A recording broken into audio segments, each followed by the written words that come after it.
অবৈধ বাংলাদেশি অনুপ্রবেশকারী তাদেরকে সরাসরি বিএসএফ এর হাতে হ্যান্ডওভার করার জন্য একটি নির্দেশিকা আজ থেকে আমরা এই আইন কার্যকর করলাম।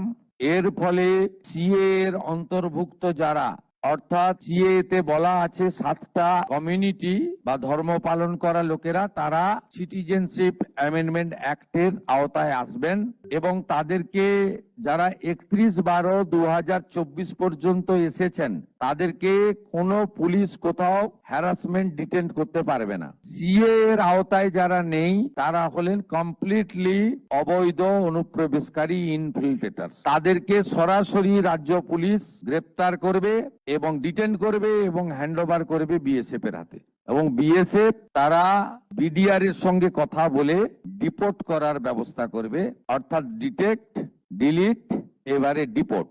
এই আইন আজ থেকে কার্যকর